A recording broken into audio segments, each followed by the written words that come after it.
This episode is brought to you by the Regional Air Quality Council. Set the summer trend. This summer, ditch the work commute and work from home at least one day a week to reduce ground level ozone. You'll be helping the environment and you can stay in your pajamas. It's a win-win. Ozone is created from pollutants like car exhaust and is the Front Range's biggest air quality issue. Want to know which days it matters most? Sign up for summer ozone text alerts by sending Better Air CO to 21000. Or sign up for emails at the Simple Steps Better Air website. Learn more ways to help improve air quality on the Colorado Front Range at simplestepsbetterair.org. That's simplestepsbetterair.org. Today on CityCast Denver. Should the city's layoffs consider merit or just seniority? Are there too many bike lanes? Was the city right to ban flavored tobacco products? Many of Denver's most hotly contested debates are playing out in Council District 9, and the district spanning 5 points up to Globeville has an ambitious councilman in Darrell Watson. So me and producer Paul Karolyi invited him on the podcast to get the inside story. Today is Wednesday, July 9th. I'm Bree Davies, and here's what Denver's talking about.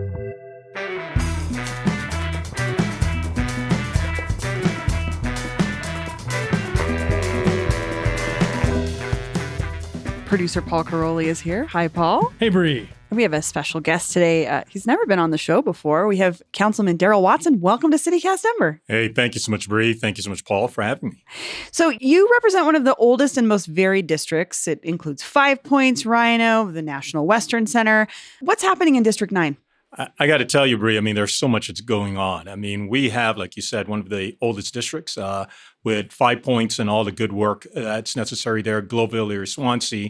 We have Park Hill. We have the neighborhood I live in, Whittier.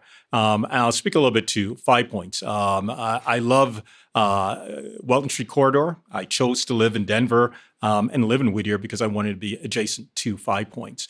And I don't know how many of you have been to Coffee at the Point, the coffee shop that was there. I'm telling you, we loved it. You need to come back to 26th and Welton. We just opened a new coffee shop there in 26th and Welton with the hope of making sure we're having that same feel of Coffee at the Point. It has given such a lift of spirit for community members, just like when Welton Street Cafe reopened. It renewed our belief and faith that Welton Street is coming back. So I encourage you and folks who are listening to come on down and try out that coffee. We have some questions about the corridor we'll get to in a little bit. There you go. So again, there's a lot going on in your district, but we wanted to start with an issue that's facing the whole city, which is the layoffs that Mayor Johnston has announced in response to the shortfall in tax revenues.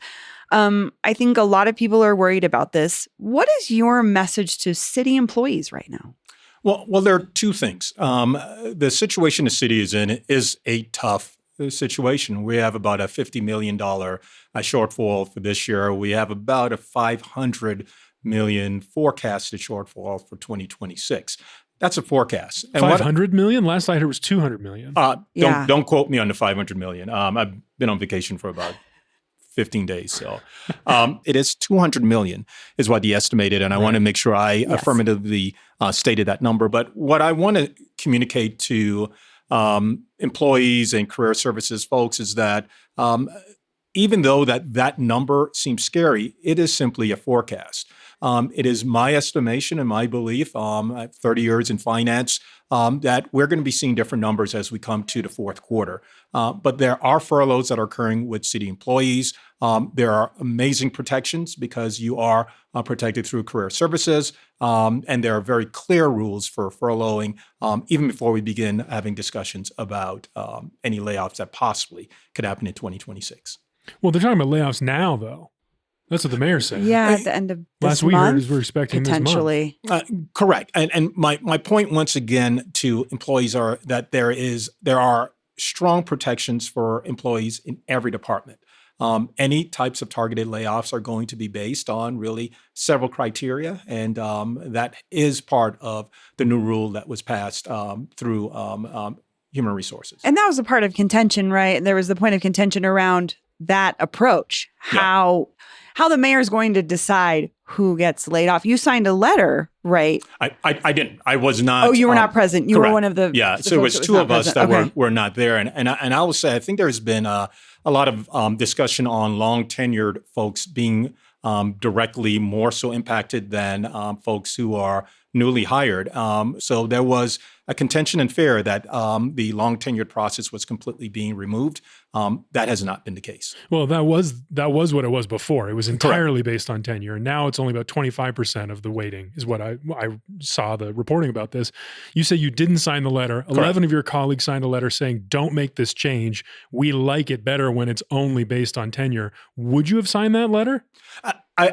For me, I believe that the approach that the city is taking is a smart approach. I mean, we have to really, as city council members, support all employees. I think having tenure as one of the criteria is essential. It's important. Making sure we're protecting our veterans is essential and important. And also protecting our new hired employees as well, and making sure that all those criteria are balanced, are clearly enumerated and weighted, and that we're having those discussions. Employees still have career services. They still have all of the reinstatement process that they had before. And so I think what was passed was a compromise, and I think it moved into the right direction.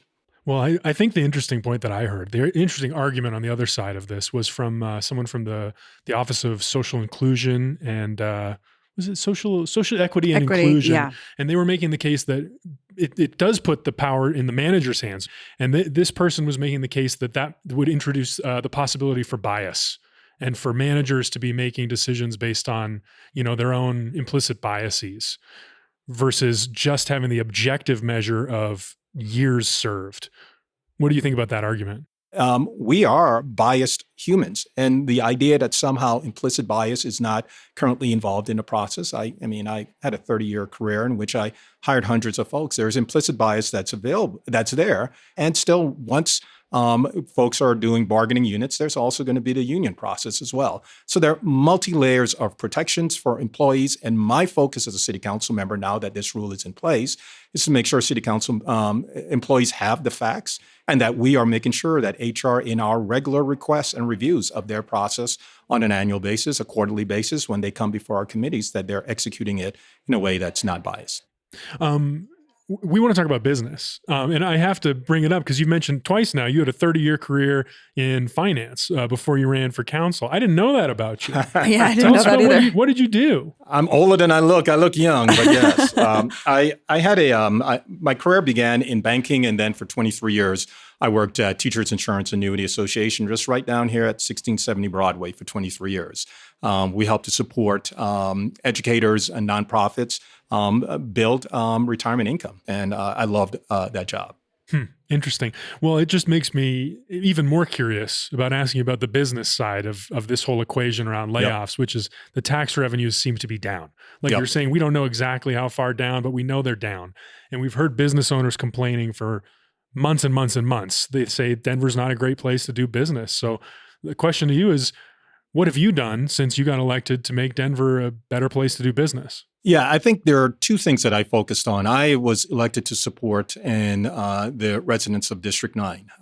And my primary focus has been small businesses within District 9. So I would say within about 3 months of me being elected, I worked collectively with the Department of Economic Development and Opportunity to create a grant process for businesses, small businesses that were impacted by encampments. As you recall, when we were elected, I would say in District 9, there were 600 folks living on the streets between the post office and Park Avenue, living on the streets. There were small businesses surrounded by all of those encampments. Yeah, I think a lot of people know that area around Arapahoe Square, the Woods Boss Brewing. Yep, all of that. And so very different a couple of years ago. Yeah, it was. So there were 600 individuals in tents. My mom lives just a block from some of those. And so my focus was to make sure we had direct support for small businesses to make sure they survived. And we were able to work with Dido and to pull $1 million. And this was 3 months in, city council members sitting down with Dido and saying, hey, what is your process to support small businesses? And my other focus was making sure I'm working with community planning and development. Once again, I have a background not just in business, but also in continuous improvement and Six Sigma, and making sure we're working through processes to make sure we're doing it efficiently. When I work with community planning and development, the last executive director, to ensure that they are looking at how fast we're turning around permits. And then we're targeting on restaurants. We're targeting on small development, folks who are trying to add on to their homes, build ADUs, et cetera. These are business indicators because if you cannot open a restaurant and you put all of that upfront dollars, you're a small mom and pop shop, and we're taking 2 years for you to get that restaurant open. You're not going to be able to open it. That's interesting you say that, because there was this restaurant owner who's been fighting with the city lately about a sign, that he's not allowed to have this sign outside of his business. And he's described it as what he saw as a culture of no, according to Business Den. Do you feel that same way? Is there a culture of no happening in Denver around issues like this? Well, I want to be clear. I think there needs to be an increased focus from our planning teams that the outcome is what we should be focused on. There are some very archaic rules, like that signage piece, that I believe really, if you sat down with that individual, you saw that process was created during COVID to make sure that folks had visibility of that business. I think instead of just having it decided by a bureaucratic process, a discussion of the outcome. Is this really harming? What's the long-term process that we can do to get this person to stay in business, not fine them, and to move towards finding a way to get signage that matters? There is some level of a culture of no within community planning and development and within the city and some of our processes because folks are looking at the letter of the rule. My focus has always been that we have more opportunity to say yes. Well, how do you do that, though? How do you change the culture? And I mean, I can't help but connect that back to the seniority question of these longtime city employees versus merit in terms of who's going to get laid off. Like, how are you actively doing? You're saying you're engaging, but how are you actively making that happen? Well, you change the requirements. And so for right now, the requirement for a review didn't have someone that was stakeholdering a process before. When I first began working collaboratively with the city decades ago, Jennifer Moulton, many folks may be familiar with her name, way back, I think it was in the web administration and then back into Hickenlooper. She was the person that quarterbacked most of the very catalytic zoning processes. If you had an issue, you went to Jennifer. And Jennifer then evaluated end-to-end what your outcome process is. And if you're being stuck for some unreasonable reason, she helped to unstuck it. Right now, there wasn't a quarterback. There wasn't an individual championing permitting through the city. That has changed. So changing the process to make sure that we have someone, if we're looking at small businesses, we're looking at restaurants, we're looking at incentivizing development on 16th Street, that there is an individual and a team of individuals that unlock some of the brokenness that's happening, and it's actually instituted within the rules of how the city is applying.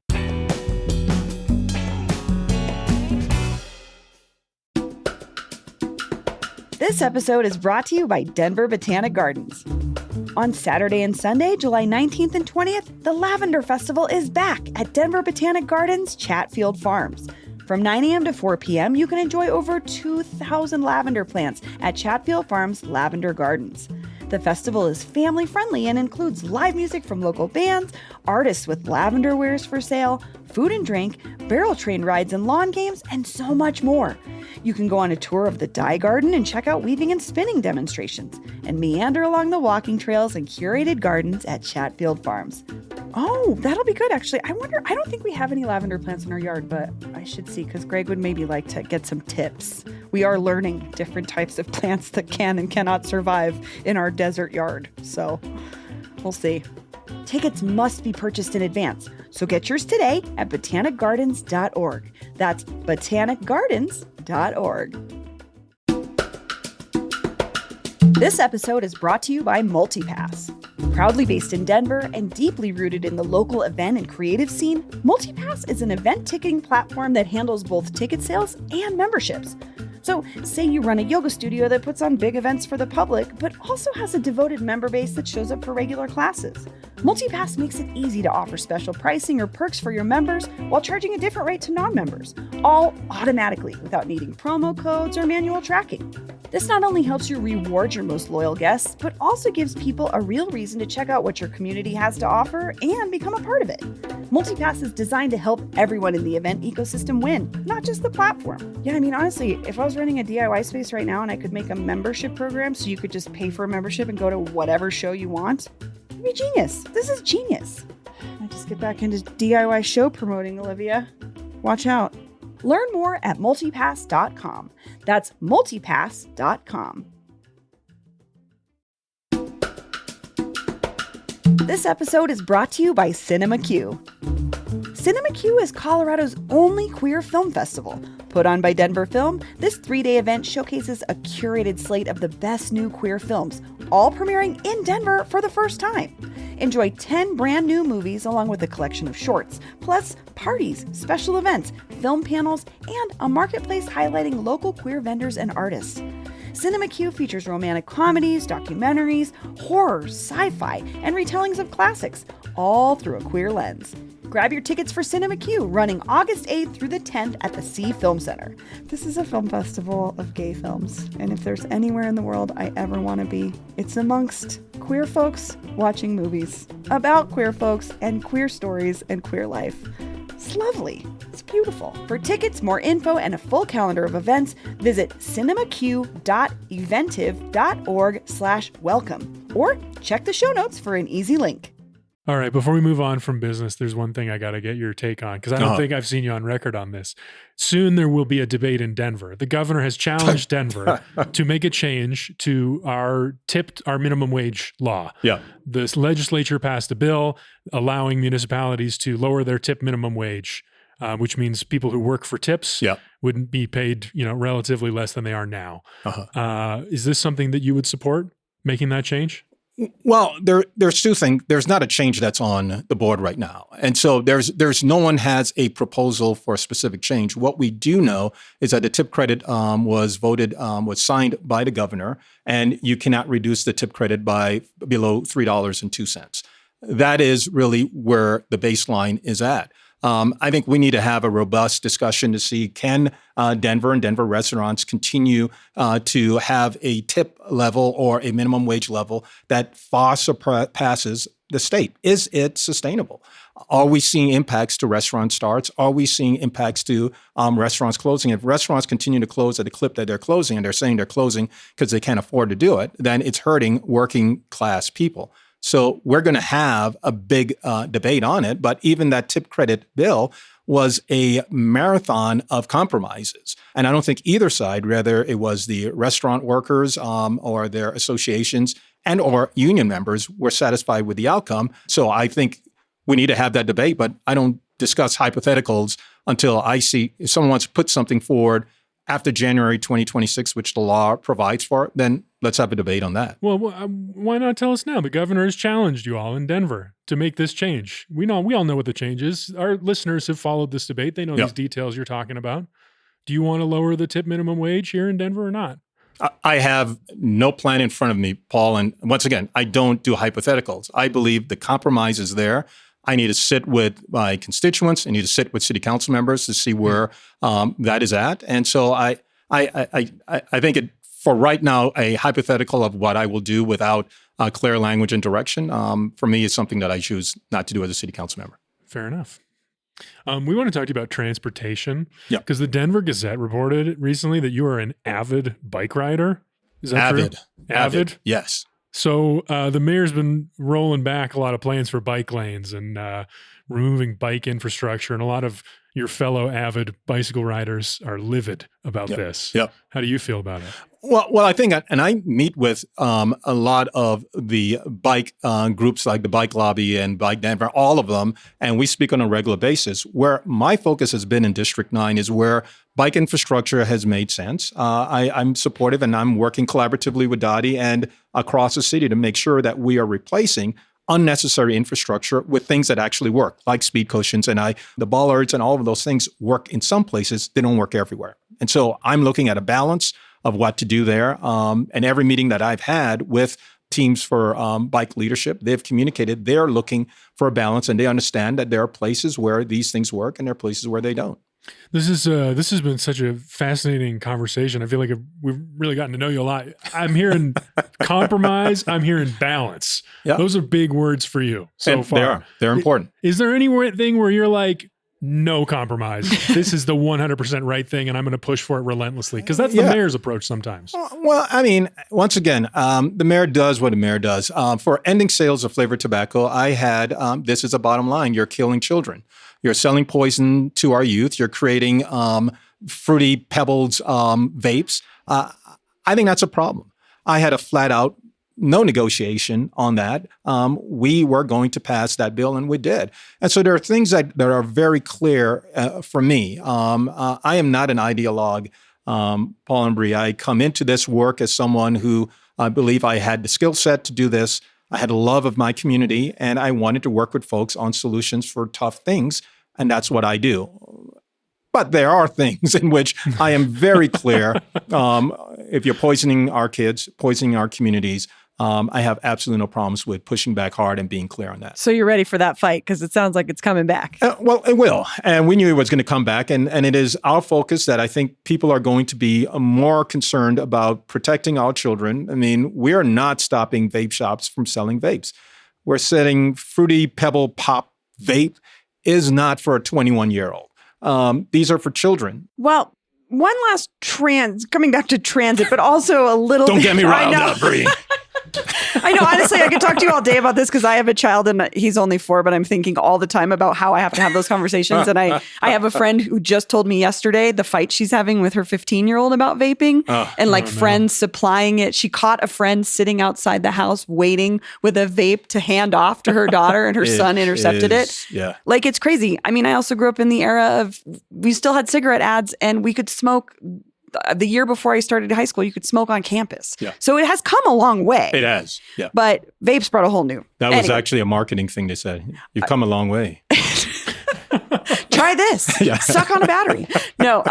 Well, let's talk about I guess it's transit related. It's business related. Yeah. It's something that you were talking about at the top of this conversation, which is Welton Street. Yes. So I want to talk about the L line, which is the light rail line that runs along Welton. And some business owners on Welton have been calling for the light rail to be removed entirely. The tracks, everything. They say it's hurting their businesses. What do you think? Should it be taken out? Well, let me be clear. This is not a business owner, Black business owner issue. This is a community issue. I've lived in Whittier, east of 5 Points since 1997. We've had 7+ plans for what we should do with the L line. The thing that we are facing and that we're seeing is the data from RTD demonstrates that this is low ridership, to a point where spending millions of dollars of maintaining a low ridership vehicle doesn't seem to make sense. That in itself should cause folks to say, hey, let's look at some other options. One of the 7 plans we've already created within the city for other options. When you also look at the investments on this line, go to any other line, anywhere else in the city, you see art. You see right-of-way protections for folks walking on the sidewalks. There's none of that. On the L line or the D line. We were the first stop, and the promise to this Black community was, hey, let's put this in, and when we do a train to the plane, we'll connect you to that. But please, let's put this in as a demonstration. And they did, and they left our community just like it always happens. And so what the community discussion needs to be is really, is this something that's sustainable? Is this something that we need? We see 3 to 4 folks an hour maybe riding that line. My mother catches the bus. She lives in 5 Points. For 6 months, the L line was shut down, I think last summer. For the repairs. Yes, which a lot of lines were. I received, I would say, less than 3. I'm trying to be conservative. I was going to say 0, but I'm saying less than 3 requests from constituents saying, where the heck is my L line?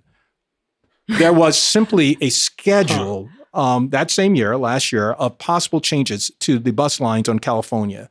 We received tens on a regular basis.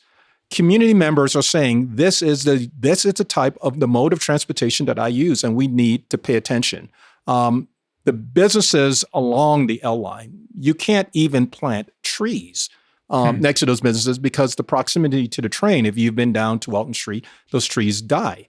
The Rossonian that we are pushing hard for that to actually open within the next several years. The door that Duke Ellington, the door that all of these amazing jazz artists that had nowhere else to go in Denver, that they walked through on Welton Street, you can't use that door when the Rossonian reopens because of the proximity to that train. Folks are going to have to come in through another street to walk in. we have an opportunity to have a different vision. I'm listening to community members. We're going to begin having community discussions on what can be a possibility. And I intend to work, once again, collaboratively with RTD leadership to make sure we have a plan and we execute on it in the near future. I got to ask you, you said your mom lives in Five Points? She lives in 5 Points. Has she lived there a long time? She moved up, or she followed me. She actually lied and said, hey, sweetie, I wanted to come to Denver because I wanted snow. I'm from the Virgin Islands. And she wanted to see some snow for Thanksgiving, and she never left. So she lived in my basement of my house in Whittier for a few years, and then she moved to an apartment on Park Avenue. Nice. And she's been there. Catches a bus to Safeway, catches it to Eastside Clinic. She leverages modes of transportation because she doesn't drive, and she doesn't catch the L line. I got to ask, because I'm just thinking about her, her son is her council member. Do you hear her gripes? Do you hear her complaints about the neighborhood? My mother watches Channel 8. I don't know how many of your viewers know. So the public access channel for Denver City Council. And during meetings, she texts me things I should be saying and doing.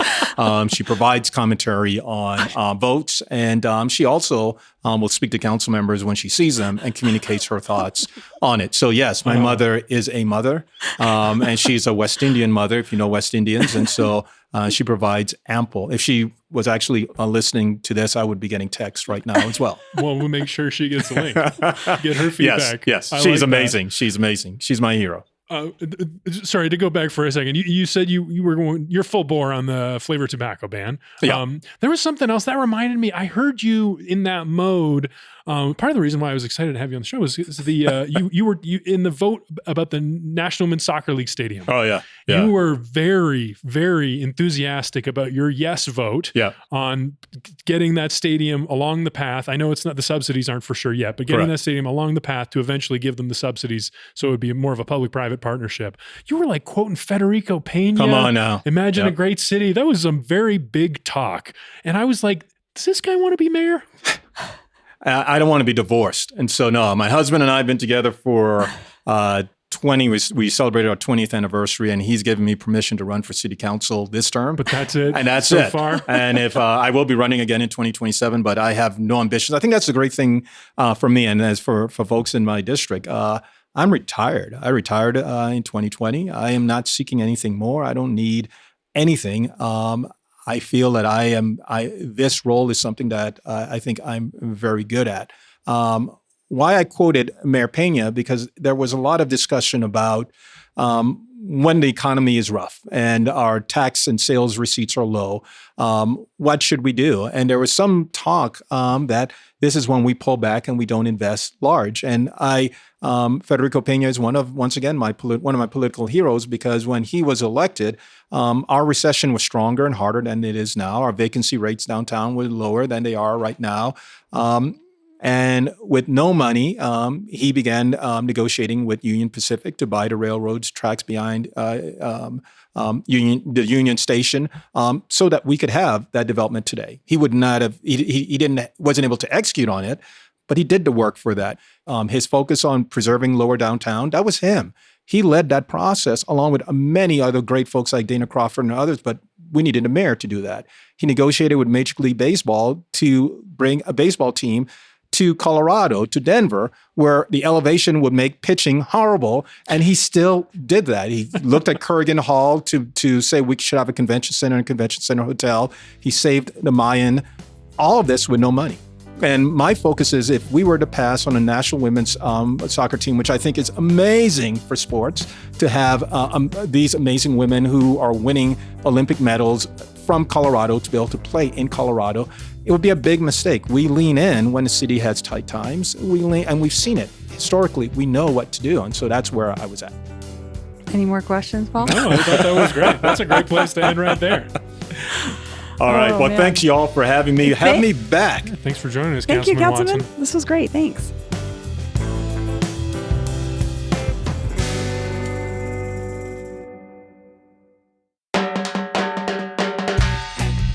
That's all for today here on CityCast Denver. If you enjoyed the show, why not take a minute to tell Councilman Watson's mom about us? Rate the show wherever you get your podcasts, and subscribe to our morning newsletter and learn more about us at denver.citycast.fm. We'll be back tomorrow morning with more news from around the city. See you later.